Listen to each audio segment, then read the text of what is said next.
Bismillahirrahmanirrahim. Assalamualaikum warahmatullahi wabarakatuh. Waalaikumsalam warahmatullahi wabarakatuh. Hamdan syukranillah wassalatu wassalamu ala Rasulillah wa ala alihi wa sahbihi wa man tabi'ahu wa mawala.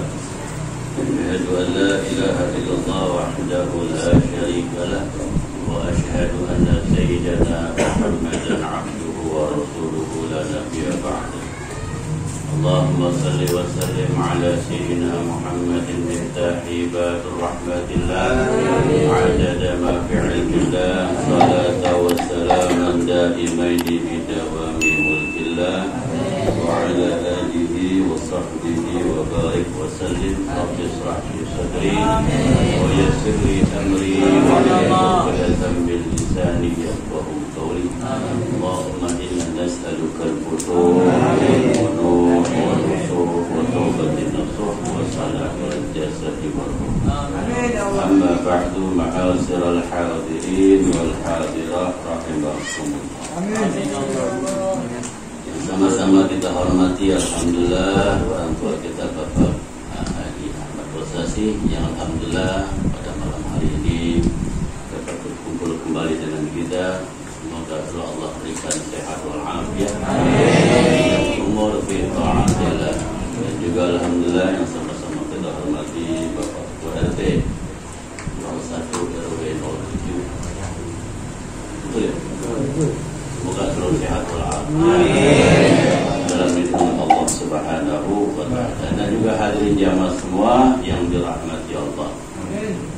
Pertama-tama marilah kita panjatkan segala puja puji syukur kita kehadirat Allah Subhanahu wa ta'ala, yang mana alhamdulillah pada malam hari ini kita berkumpul kembali dalam rangka thalabul ilmi dan silaturahim. Semoga setiap langkah demi langkah yang kita lakukan tulus karena Allah dapat menggugurkan dosa kesalahan kita. Juga wabil khusus buat kedua orang tua kita yang telah pulang rahmatullah. Semoga Allah ampuni dosa kesalahannya. Allah lapangkan kuburnya. Allah jadikan kuburnya raudhah min riyadil jannah. Semoga orang tua kita yang masih ada, ya Allah sehatkan jasmani rohaninya, panjangkan umurnya fi ta'atillah wa fi ta'atir rasulih. Salawat beriring salam semoga selalu tercurahkan kepada junjungan kita Nabi besar Muhammad sallallahu alaihi wasallam, kepada sahabat, kepada para pengikutnya. Semoga kita pun mendapatkan syafaatnya baik di dunia maupun di akhirat nanti. Amin ya rabbal alamin. Alhamdulillah, tidak terasa malam hari ini kita ada di pertengahan atau hampir masuk akhir daripada bulan Sya'ban. Bentar lagi semoga kita sehat walafiat, bisa masuk bulan suci. Amin ya rabbal alamin. Ini suatu keuntungan buat kita. Jadi kita diantaranya di bulan yang mulia. Bulan ini adalah bulan Sya'ban, ya. Yang beribadah Allah lipat gandakan. Tapi yang buat salah, buat dosa juga sama. Maka di bulan-bulan yang disucikan, dimuliakan, ibadah dilipat gandakan Allah pahalanya, ganjarannya. Tapi kesalahan juga sama, dilipat gandakan. Maka rugi kita kalau berbuat salah. Dan amal kita pun sudah diangkat oleh Allah Subhanahu wa ta'ala. Ada amal harian, ya. Amal harian setiap asar diangkat, ya. Malaikat subuh, malaikat asar berangkat. Jadi ganti-gantian, itu amalan harian. Amalan mingguannya di hari Jumat tadi, ya. Itu amalan mingguan. Nah, amalan yang tahunan itu adanya di bulan Sya'ban, yaitu pas pertengahan tanggal 15 atau 13, 14, 15. Alhamdulillah kita udah lewati, ya. Mudah-mudahan di saat amal kita ditekan ke Allah Subhanahu wa ta'ala, kita lagi ibadah. Di saat buku catatan yang baru turun, kita pun juga lagi ibadah. Jadi awal di buku pertama catatannya ibadah, akhir di buku catatan amal kita pun lagi ibadah. Tapi alhamdulillah kan pas malam 15 di sini pada ngaji semua ya. Alhamdulillah, ambung-ambung musola ya. Saking penuhnya, alhamdulillah. Itu tanda cinta. Karena apa, nggak mau nanti begitu amalnya diangkat, pas nggak lagi ibadah. Ya, pasti orang yang berpikir, yang cerdas, wah saya nggak mau pas catatan amal saya diangkat, ternyata saya lagi leha-leha. Tapi alhamdulillah ya, semua kita di pertengahan bulan kita mengajak pada Allah Subhanahu wa taala. Bukan berarti di sisa bulan ini kita leha-leha. Jadi isi catatan amal berikutnya dengan hal-hal yang baik. Mudah-mudahan Allah beri sehat buat kita semua. Yang umur buat kita semua. Orang tua kita. Semoga kita bisa masuk di bulan yang kita dambakan. Itu bulan suci Ramadan. Ya, semoga kita bisa melaksanakan ibadah dengan sebaik-baiknya. Malam hari ini nyambung sedikit tentang pelajaran fikih. Ya, yang minggu lalu, 2 minggu lalu kita membahas tentang kewajiban orang yang mandi hadas besar. Jadi ada beberapa tuh yang mandi hadas besar sudah dijelaskan minggu lalu. Ya, 2 minggu lalu.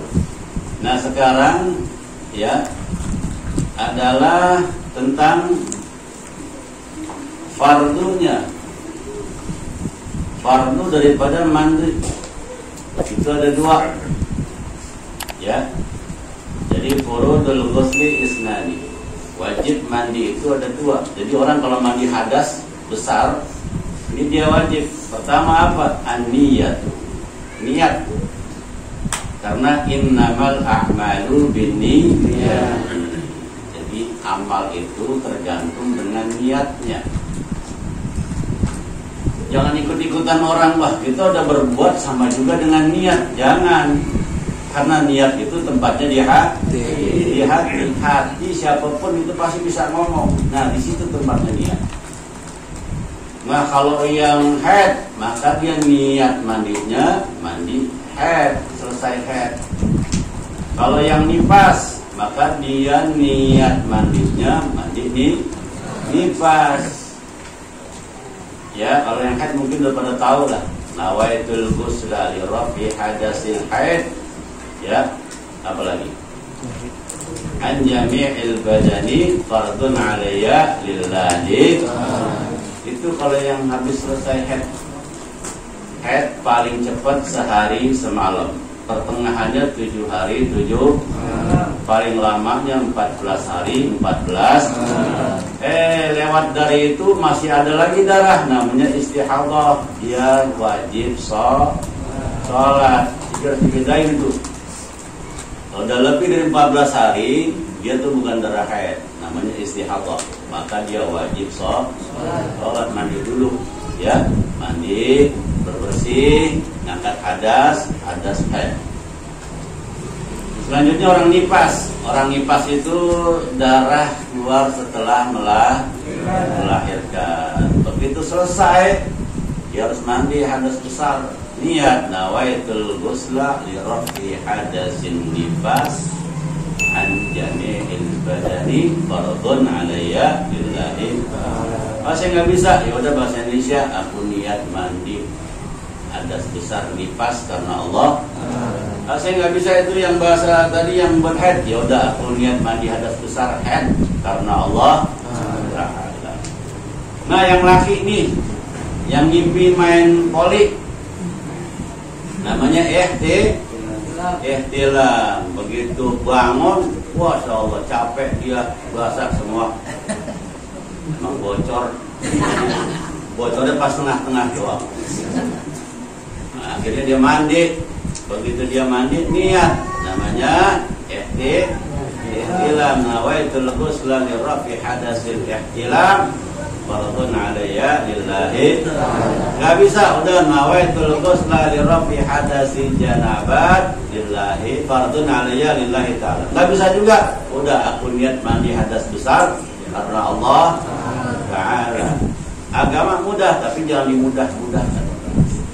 Yang belum paham dia belajar supaya sempurna. Apapun kalau misalnya sempurna, rapi, tertata, itu jadi bagus.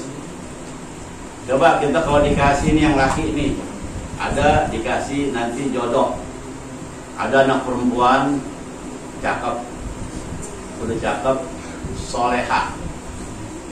Terus ada anak perempuan cakep, tapi solehahnya masih diragukan. Mau milih yang mana? Cakep dan soleha. Tuh kan pasti milih yang sempurna. Nah begitu juga ibadah. Kalau ibadah kita belum rapi, maka sempurnakan. Ya, sempurnakan ibadahnya. Karena mandi hadas besar itu termasuk dalam ibadah. Maksudnya ke dalam maqasidut taharah.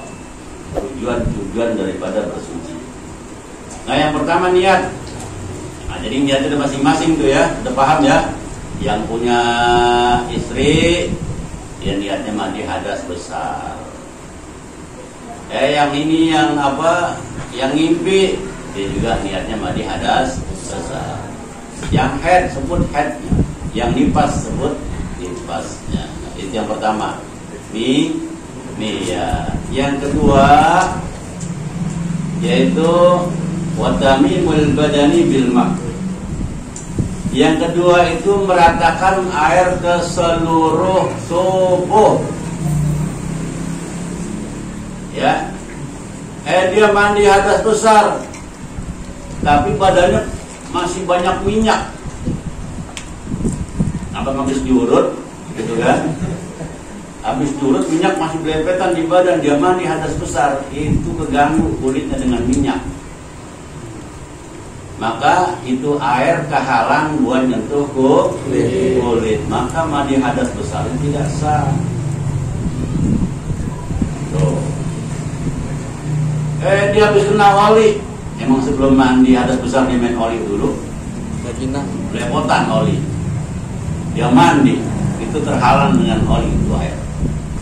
Maka sunnahnya bersihin dulu kalau mau mandi hadas besar. Bersihin dulu itu peralatan perangnya. Ya. Yang punya senapannya bersihin. Yang punya kokangannya bersihin. Udah bersih ya, baru disunahkan ambil wudu. Wudunya buat sholat bukan, wudunya buat mengiringi hadas, mandi hadas besar. Ya, setelah itu baru mandi. Jangan begitu langsung nguyur, langsung pakai sabun. Karena kalau orang mandi hadas besar itu rambutnya harus basah. Ya emang basah. Cuman belum rapi, belum rata, udah pakai sampo. Jadi identiknya orang kalau mandi hadas besar sampoan. Padahal sampo tidak termasuk rukun.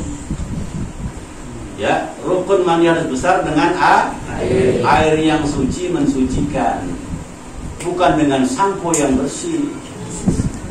Ya, jadi ratain dulu air ke seluruh tubuh dari ujung rambut sampai ujung kaki. Basuhan pertama dibarengi dengan niat. Aku niat mandi hadas besar karena Allah Ta'ala. Bareng tuh, begitu lillahi ta'ala bareng. Terserah mau kanan dulu, yang bagus kanan. Apa bawah dulu silakan. Karena setiap anggota tubuh kita itu termasuk anggota yang wajib menjadi mandi hadas besar. Mau dimulai dari bawah dulu silakan. Mau dimulai dari atas dulu silakan. Nah kalau belum rapi dari ujung atas sampai ke bawah, jangan dulu sabunan. Ya, mandi hadas itu bukan tergantung airnya. Maksudnya banyaknya.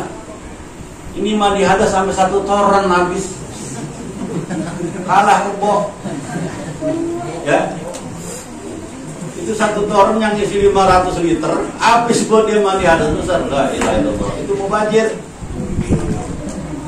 Ya, jadi mandi hadas besar sama seperti wudu. Maksudnya jangan sampai membuang-buang air.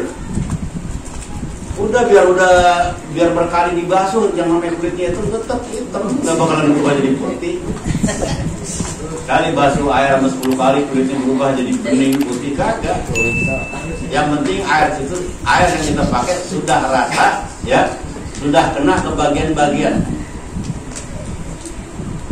Nih hidung yang namanya terjangkau dengan tangan itu harus kena air. Ya. Kalau ambil wudhu kan istinsaq. Nah, itu mandi hadas tetap istinsaq. Nih, kenain air. Karena kalau nggak kena, ini nggak sah. Kuping nih yang masih bisa menjangkau kenain. Ya.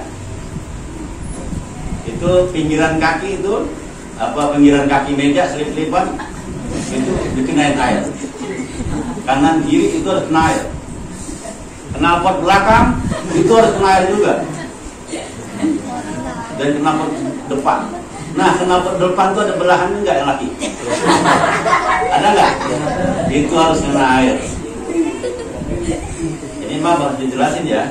Karena kalau enggak kena bagian-bagian itu, maka hadas besar mandinya itu tidak sempurna.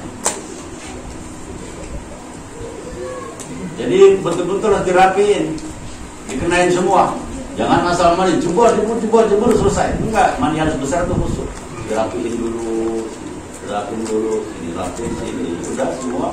Bawa rapi, pusar atau korek-korek, banyak kopi. Ya. Kenain air, terus selangkangan kanan kiri. Pokoknya semua sampai kaki-kaki. Dan apabila ada kukunya panjang, dia ketutup kulit yang di dalam sini, maka dia harus kena air mandi hadas besar. Kalau enggak, itu nggak nyampe, maka nggak sempurna. Nah itu, jadi meratakan air ke seluruh tubuh. Begitu rata, sudah rata, baru dah pakai sabun. Ya, baru pakai sabun tuh, gosok sono, gosok sini, silakan. Pakai sampo silakan. Kalau sudah rata airnya ke seluruh tuh, jangan baru pas niat langsung bareng sampo, langsung bareng sabun. Nah itu airnya campur dengan yang lain, itu nggak sah mandi hadasnya. Kira-kira paham ya? Jadi itu kita mau mandi sama seperti kita masuk ke WC, baca doa untuk masuk kamar mandi. Setelah masuk ke dalam, bersihin dulu yang sekiranya ada najis di tubuh kita. Bersihin dulu yang ada minyak atau segala macam, bersihin dulu. Sudah bersih, baru ambil wudhu. Setelah ambil wudhu, baru kita niat mandi hadas besar. Ya. Jadi jangan sampai nanti nggak tahu mandi cara hadas besar, nggak tahu udah punya cucu 15 nggak tahu mandi hadas besar. La ilaha illallah, bahaya. Karena kalau hadas besar masih nempel di badan, sholat tidak sah, baca Quran pun tidak sah, megang Quran pun dosa. Nah, jadi itu harus dirapiin. Karena hadas ini yang menyebabkan ya memberi sekat batas orang di dalam beribadah. Jadi hadas besarnya rapiin. Nah ini keterangan tentang mandi. Jadi ini bab tentang mandi sudah selesai. Alhamdulillah. Jadi tadi rukunnya niat, kedua meratakan air ke seluruh tubuh. Ingat pokoknya sela-sela yang ada susah dilihat sama mata tapi bisa kejangkau sama tangan, kenain air. Dirapiin semua. Ya, kobangnya, kobang hidung, ini mata kenain. Pokoknya kumur-kumur itu yang kejangkau sama air kenain. Kalau tenggorokan dalam nggak usah, karena nggak nyampe. Ini bagian sini, mau kumur-kumur bersih, yang kejangkau dengan air. Ya, pokoknya selangkangan kanan kiri gosok, gesrek. Ya, pokoknya senapan depan itu ada janggutnya harus kena juga. Harus kena air, kalau enggak nanti tidak sah. Knalpot belakang juga sama, harus kena air. Jadi merata, baik laki maupun perempuan. Nah, yang perempuan jangan sampai begitu kena air langsung pakai sampo. Jangan dulu, ratain dulu ke seluruh tubuh airnya. Jadi nggak perlu banyak air, ya. Jangan sampai satu toran habis, akhirnya mubazir, dosa. Jadi yang penting rata, ya, dan menggunakan air yang suci mensucikan. Nah, ini bab tentang mandi hadas besar. Yang nipas niatnya nipas, yang haid niatnya haid, gitu ya. Waktu dia harus niatnya betul-betul seperti itu. Gitu. Nah, kalau perempuan kan haid tiap bulan. Tapi perempuan punya ayah nggak? Ayahnya wajib ngajarin. Orang perempuan bini punya laki nggak? Lakinya wajib ngajarin. Jadi seorang laki-laki bukan hanya kewajibannya memberi nafkah duit, ya, juga kewajibannya memberikan pendidikan agama. Gak ngerti, panggil guru. Misalnya bini, ayah ajarin ngapa kita cara mandi. Ya, ayah nggak paham. Udah panggil guru, suruh ngajar di rumah. Paling 5 juta sebulan gajinya yang ngajar di rumah. Agak sanggup saya buat bayar 5 juta. Ya udah datang ke musola. Ya. Jadi banyak cara untuk kalau kita nggak sanggup mendidik, serahkan kepada yang bisa mendidik daripada anak kita dan juga ahli rumah kita.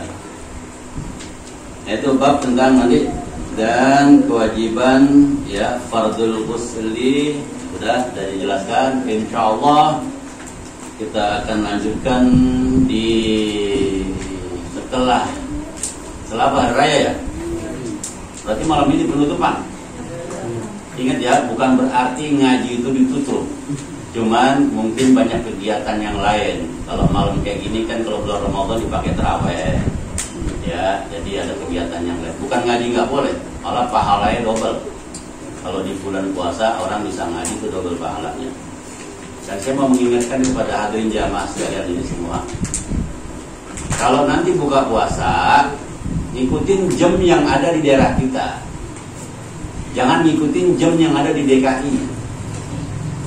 Karena berbukalah sesuai daerah masing-masing. Punya jam masing-masing daerahnya? Pasti punya.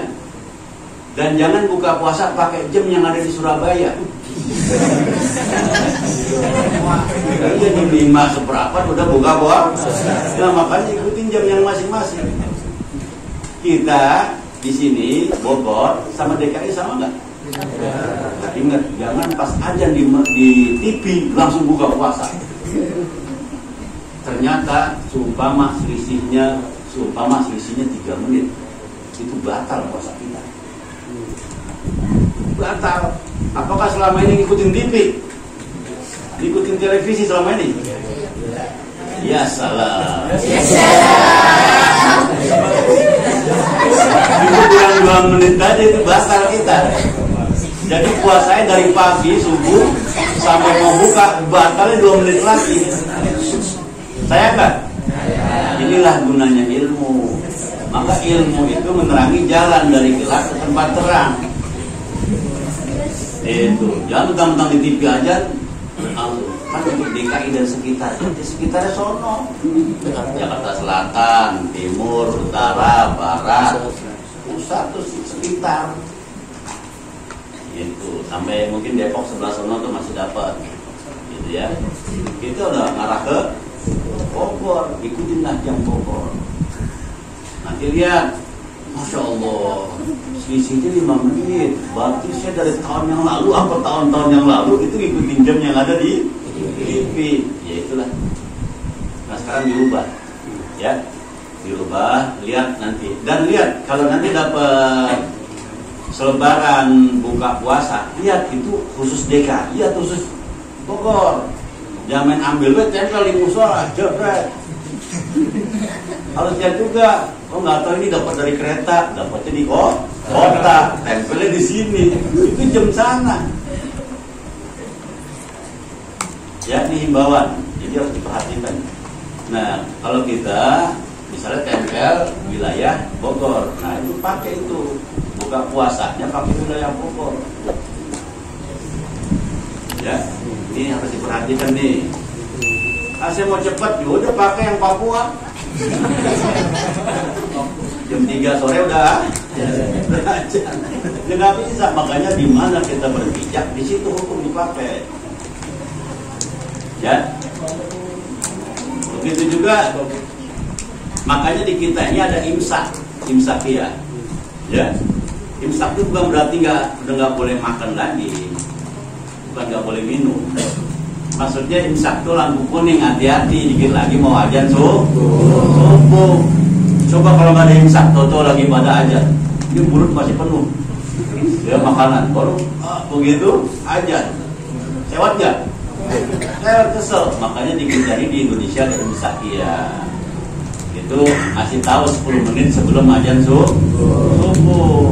Kalau enggak bablas terus kita. Apalagi yang orang ahli hisab. Habis nyaur ngopi hisab. Dia ada di pojokan lagi sono. Begini aja. Ya, habis 2 batang, 3 batang tahu-tahu langsung azan.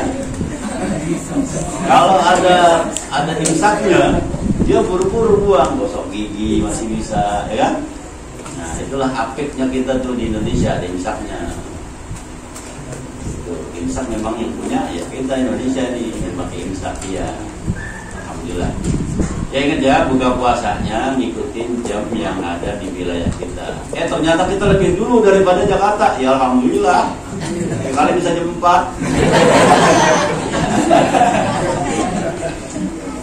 Jadi ingetin tuh, selisih 2 menit aja kita membatalkan diri namanya. Makanya itulah ilmu pengetahuan, ya. Ilmu pengetahuan seperti itu. Sama kayak di Madinah. Di Madinah itu selesai sholat subuh itu 6:30 pagi, ya Pak. Itu 6:30 pagi matahari belum nongol, masih subuh. Coba di sini, itu duha apa subuh sih? Bukan kok, sholat duha pakai kunut. Jadi saking rajinnya sholat duha pakai kunut. Jadi digabung duha dan subuh. Nah itu makanya sekali lagi ingat di mana kita berada, di situ pakai jam yang ada. Ya yang di Bandung ya pakai jam Bandung. Ya Bandung dan sekitarnya dibuka puasa jam berapa, dia azan subuh jam berapa. Nah kita di sini pakai Bogor. Puasa jam berapa, azan subuhnya berapa.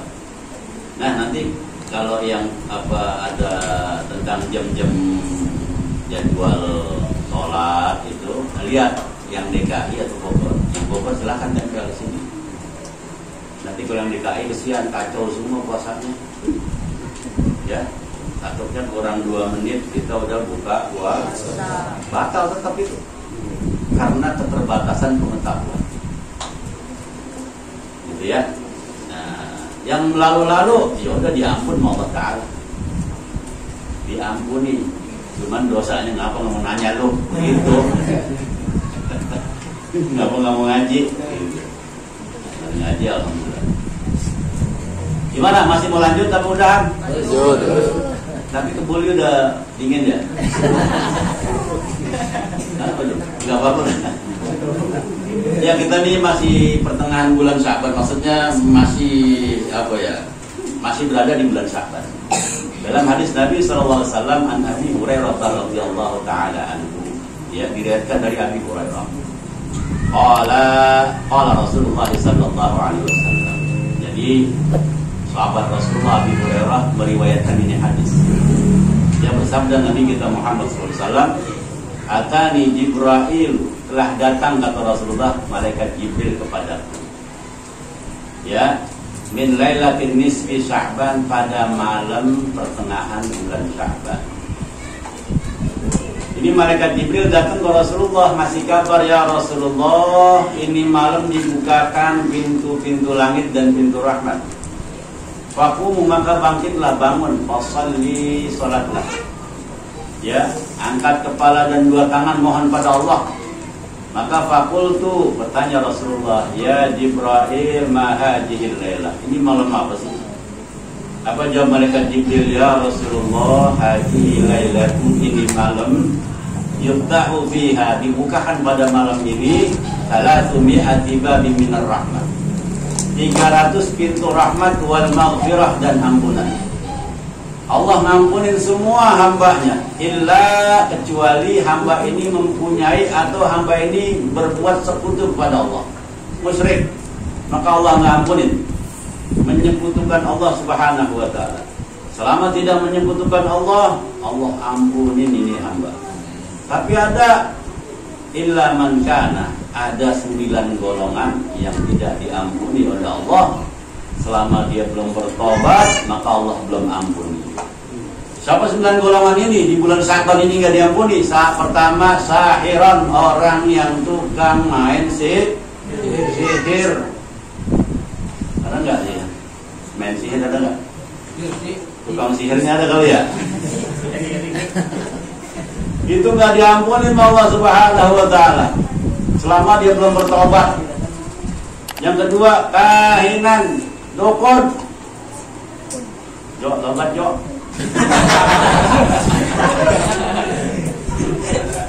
Dukun ini gak diampunin. Maksudnya dukun yang mana? Dukun beranak? Bukan. Dukun yang ngajak jauh pada Allah Subhanahu wa ta'ala. Ya, itu yang nunjukin dapat, yang datang ke dukun dapat. Jadi tobat pada Allah Subhanahu wa ta'ala. Istilahnya dukun yang menyesat. Yang ketiga, musahinan. Sebelum masuk Ramadan, dia belum maaf-maafan. Musahinan ini orang yang suka marah-marahan. Di hatinya masih menyimpan dendam sama orang. Di hatinya masih menyimpan sakit hati sama orang. Ini nggak diampunin oleh Allah Subhanahu wa ta'ala. Ya, maka orang kalau marah-marahan 3 hari aja berturut-turut, itu malaikat rahmat nggak mau turun. Ini sampai bertahun-tahun. Ya, makanya ini hati jaga. Jadi orang yang bermusuh-musuhan itu menyebabkan malaikat rahmat tidak turun. Ini di sini nih ada semua di musola ini orang bermusuh-musuhan. Ya, marah sama orang. Di sholat itu malam Lailatul Qadar mau turun itu nggak jadi gara-gara dia. Karena ada orang yang musuhan. Makanya rahmat kasih sayang Allah nggak akan turun kalau ada satu sama lain saling bermusuhan. Maka kita nih ya minta redho kan biasanya kalau mau puasa. Maafin saya, maafin. Itu biasanya seperti itu. Jadi sebelum masuk puasa, maaf-maafan dulu supaya menjalani puasa itu ringan. Ini kan enggak, ntar aja lah, momennya kurang tepat. Biasanya itu kalau maaf-maafan nanti setelah sholat Idul Fitri, itu pas momennya. Sekarang masih simpan dulu aja. Ya Allah, itu tetap itu. Iya. Yang keempat, mudminul khamr, orang yang suka minum minuman keras. Batuk, bukan. Maksudnya minuman yang memabokkan. Yang jual dapat, yang beli dapat, yang patungan dapat, yang disuruh dapat. Kalau memang pernah seperti itu, tobat. Waktu itu kayaknya tahun lalu saya pernah patungan 10.000. Sekarang tobat. Percuma nanti ibadahnya. Ya, saya nggak patungan waktu itu, cuma disuruh beli ke sana, saya jalan sama kebagian. Saya nggak disuruh, cuma saya nunjukin tempatnya belah sana, kebagian juga. Jadi berantai. Ya. Selanjutnya musiran ala zina. Na'udzubillah min dzalik, orang yang gemar berzina. Mulai sekarang tobat. Zina itu banyak, tapi zina besar itu na'udzubillah min dzalik, jangan sampai. Ada nggak zina tangan? Ada nggak? Ada nggak zina mata? Waduh, mainin handphone aja. Ngelihat sesuatu yang keablak auratnya, itu matanya dibuat zina. Dia belum tobat juga masuk Ramadan. Ya Allah, tobat Tom, jual HP-nya. Apa? Itu yang dosa siapa? Mak bapak yang beliin. Ya. Nah makanya itu hati-hati itu. Jangan hal-hal yang rusak itu jauhin. Ya, auzubillah min zalim. Selanjutnya aqul walidain, orang yang durhaka kepada kedua orang tuanya. Orang tuanya udah pulang ke rahmatullah, dia belum minta maaf. Pernah bikin nangis emaknya, pernah bikin nangis bapaknya. Udah pulang ke rahmatullah, jadi apa nih bocah? Ya Allah, ibadah rajin juga kagak, ngaji juga males. Pernah bikin nangis emaknya. Maka kalau mau tebus, caranya bagaimana saya bisa nebus bakti yang orang tua? Emang gak bakal bisa nebus, tapi merubah bagaimana? Sholat yang rajin, datang ke pengajian yang rajin, niatin ya Allah setiap langkah demi langkah saya duduk datang ke majelis ilmu, pahalanya buat ibu saya ya Allah. Ya Allah saya langkah ke majelis, setiap langkah pahalanya buat ayah saya ya Allah. Seperti itu udah mendoakan ibu bapak. Ingat, nanti kalau punya anak pasti balas. Kalau kawin, bapak rasain lu. Makanya, ya kalau kawin punya anak, begitu punya dibalas 10 kali seperti itu. Makanya yang bikin kita tuh harus paham, kenapa saya hidup begini aja nih, mentok sana mentok sini. Ingat, mungkin ya bukan mungkin, salahnya banyak sama ayah atau sama ibu. Kalau masih ada enak, Pak, maafin saya ya. Ini udah nggak ada. Kuburan ngomong nggak denger dia. Pak, bangun nggak Pak? Kita pengen ngomong sebentar. Yang ada cuma penyesalan. Nah itu makanya jalan kita bisa sempit, jalan kita bisa susah. Mungkin diantaranya itu punya salah atau pernah orang tua kita netesin air mata. Emang kalau orang durhaka itu balasannya kontan, double. Di dunia dapat, di akhirat. Dan orang yang durhaka sama orang tua umurnya panjang. Maka kalau mau panjang durhaka sama orang tua. Maksudnya apa? Dia diulur sama Allah dalam kesengsaraan. Makanya mana ada orang yang durhaka sama orang tua, hidupnya panjang umur tapi sengsara hidupnya. Tentang lantung sono kemari. Ya Allah, jangan jadinya ayo tobat kita. Masih dikasih kesempatan sama Allah. Yang masih punya ayah ibu datang maafin saya, Bu. Ini jangan dapat tentengan, ayah. Tentengan doang. Kalau yang udah punya kerja, jangan bawa tentengan. Minta maaf sama ibunya, minta maaf sama ayah. Ya, minta redotnya.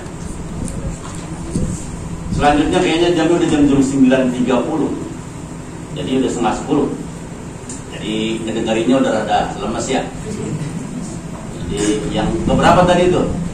Aqul walidain, durhaka kepada kedua orang tua.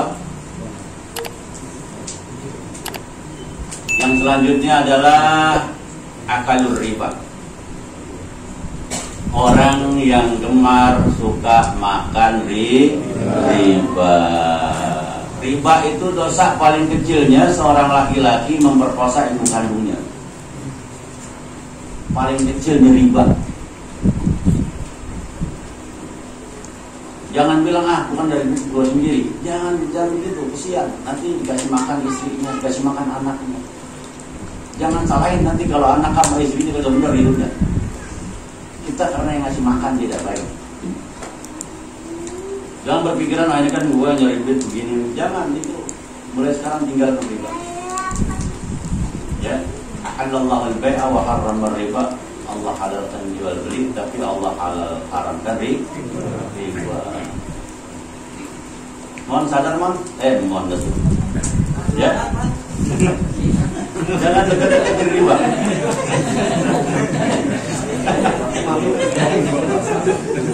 Hati-hati, itu sholat itu nggak diterima itu, ya.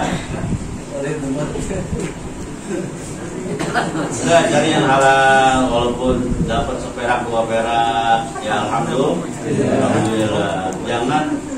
Jangan maksakan diri. Kalau kita hanya sanggup mikul 10 kilo, ya udah 10 kilo kita pikul. Jangan pakai mau mikul 20 kilo.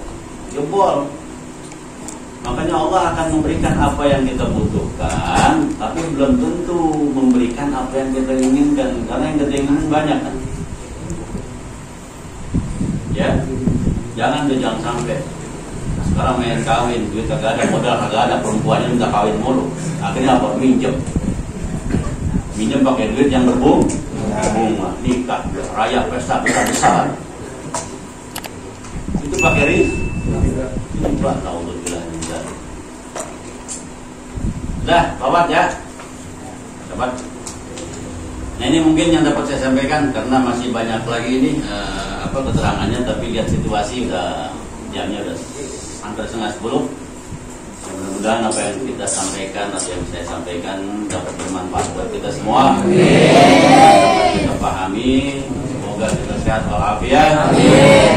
Semoga amal ibadah kita pada malam hari ini, ngaji kita dapat nilai ibadah oleh Allah Subhanahu wa taala, dapat pahala dan kita hadiahkan buat kedua orang tua kita.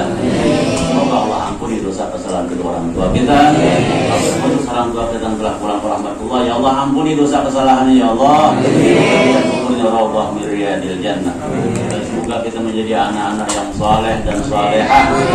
Semoga apa yang kita niatkan, kita panjatkan, hajat kita dikabul Allah Subhanahu wa taala. Semoga yang berumah tangga jadi rumah tangga sakinah, mawaddah, warahmah. Yang berencana mau berumah tangga, semoga Allah mudahkan. Allah berikan yang laki dengan perempuan yang salehah. Allah berikan yang perempuan dengan laki yang saleh. Yang belum punya anak, semoga lekas Allah berikan anak yang saleh dan salehah. Amin ya rabbal alamin. Semoga Allah lancarkan rezeki kita semua. Allah berkahi kita di bulan Sya'ban ini. Allah sampaikan kita di bulan suci Ramadan. Allah kabulkan segala hajat-hajat kita.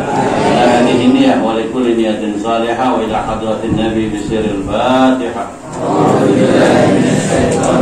Bismillahirrahmanirrahim. Alhamdulillahirabbil alamin arrahmanir rahim maliki yaumiddin. Iyyaka na'budu wa iyyaka nasta'in ihdinas siratal mustaqim. Siratal ladzina an'amta 'alaihim ghairil maghdubi 'alaihim waladdallin. Sebelum saya tutup dengan salam, selama mungkin 11 bulan ada ucapan saya yang kurang berkenan, ada tingkah laku saya yang kurang tepat. Saya minta dibukakan pintu maaf yang seluas-luasnya. Memang yang orang ngasih nasihat itu nggak ada yang enak didengar bagi orang yang memang punya masalah di dalam hatinya. Maka apabila nasihat yang saya berikan ini menyentuh hati, ya menggores hati, maka saya minta dibukakan pintu maaf seluas-luasnya. Dan begitu juga jamaah yang hadir. Bukan berarti nggak ada salahnya, ada juga banyak salahnya. Lihat mukanya udah jengkel banget, ya. Lihat muka jamaah udah jengkel. Selama 11 bulan dia lagi. Mana mukanya ngeselin banget lagi. Tapi alhamdulillah malam hari ini saya rela, ya, saya ikhlas, saya maafkan. Semoga kita dapat berjumpa kembali. Semoga Allah mudahkan ibadah kita. Kira-kira kalau saya minta maaf dimaafin? Alhamdulillah. Begitu juga jamaah yang hadir semuanya, saya maafkan segala kesalahannya. Lebih kurangnya mohon maaf. Hadanallahu wa iyyakum ajma'in. Assalamualaikum warahmatullahi wabarakatuh.